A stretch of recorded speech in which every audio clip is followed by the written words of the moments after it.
12 मार्च 2024 भारतीय वायुसेना का एक लाइट कॉम्बैक्ट एयरक्राफ्ट LCA तेजस विमान राजस्थान के जैसलमेर में क्रैश हो गया। पायलट ने अपनी जान बचाने के लिए खुद को प्लेन से इजेक्ट किया, जिसके बाद प्लेन एक खाली मकान पर गिर गया। इस घटना में किसी तरह पायलट की जान तो बच गई, लेकिन इसके बावजूद रक्षा विशेषज्ञ इस मामले को बेहद गंभीरता से देख रहे हैं। जानने वाली बात यह भी है कि PM मोदी ने लगभग 4 महीने पहले ऐसे ही एक स्वदेशी तेजस विमान में उड़ान भरी थी। PM ने उस वक्त लगभग 45 मिनट तक विमान में सवारी की थी और थोड़े समय के लिए खुद भी प्लेन को कंट्रोल किया था।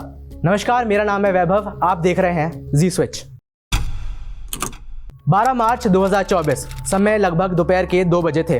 भारतीय वायुसेना का एक तेजस फाइटर जेट पोखरण रेंज में युद्धाभ्यास करने के बाद दोबारा जैसलमेर के एयरबेस स्टेशन पर लौट रहा था।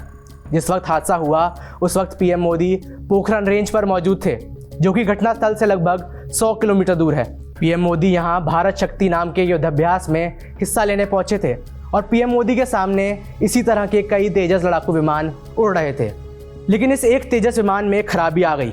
एयरफोर्स स्टेशन की लैंडिंग स्ट्रिप से लगभग 2 किलोमीटर पहले ही ये प्लेन क्रैश हो गया। एयरक्राफ्ट जवाहर नगर स्थित भील समाज के एक हॉस्टल रूम पर गिरा। सबसे बड़ी गनीमत की बात तो यही रही कि हादसे के वक्त उस हॉस्टल रूम में कोई भी मौजूद नहीं था, वरना मामला और संगीन हो सकता था। एयरफोर्स के अधिकारियों ने बताया कि तेजस फाइटर प्लेन में एक ही पायलट मौजूद था। क्रैश से पहले उसने खुद को प्लेन से इजेक्ट किया और पैराशूट की मदद से पास ही में लैंड भी कर गया। सोशल मीडिया पर फिलहाल एक वीडियो भी वायरल हो रहा है, जिसमें पायलट को प्लेन से इजेक्ट होने के बाद पैराशूट की मदद से नीचे आता देखा जा सकता है। वीडियो में तेजस एयरक्राफ्ट आगे जाकर क्रैश होता भी दिख रहा है। घटना के बाद वायुसेना ने ट्वीट कर क्रैश की पुष्टि की, साथ ही बताया कि मामले को लेकर कोर्ट ऑफ इंक्वायरी यानी जांच के आदेश दे दिए गए हैं। खबरों की माने तो शुरुआती जांच में इंजन फेलियर को हादसे की वजह माना जा रहा है। पायलट ने इजेक्शन से पहले ग्राउंड स्टाफ को भी इंजन में आई खराबी के बारे में बताया था। अब क्योंकि तेजस एक सिंगल इंजन फाइटर जेट है, तो अगर ऐसे में इंजन में ही खराबी आती है तो प्लेन को संभालना बेहद मुश्किल हो जाता है। तेजस फाइटर जेट एक स्वदेशी एयरक्राफ्ट है। हिंदुस्तान एरोनॉटिक्स लिमिटेड यानी HAL ने इसे भारत में ही बनाया है। तेजस एयरक्राफ्ट वायुसेना को मिलने वाला अब तक का सबसे शक्तिशाली स्वदेशी फाइटर जेट है। ऐसे में इसका क्रैश होना एक बड़ी जांच का विषय है। गौर करने वाली बात यह भी है कि लगभग 4 महीने पहले PM मोदी ने इसी तरह के LCA तेजस एयरक्राफ्ट में उड़ान भरी थी। PM मोदी बेंगलुरु के दौरे पर थे और इस दौरान उन्होंने तेजस में उड़ान भरी थी।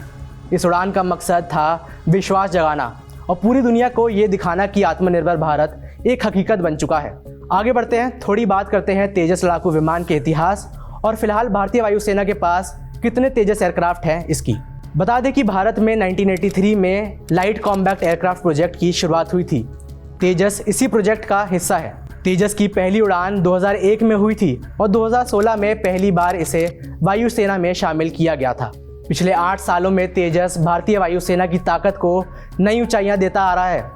मौजूदा जानकारी के मुताबिक भारतीय सेना के पास फिलहाल 40 तेजस एयरक्राफ्ट्स हैं। कुछ वायुसेना के पास हैं और बाकी नौसेना के पास हैं। रक्षा मंत्रालय ने HAL को अब तक 180 जेट्स का ऑर्डर दिया है। फरवरी 2021 में 83 यानी 83 जेट्स का ऑर्डर था और इसके 2 साल बाद 30 नवंबर 2023 को रक्षा मंत्रालय ने अतिरिक्त 97 तेजस मार्क 1A का ऑर्डर दिया था।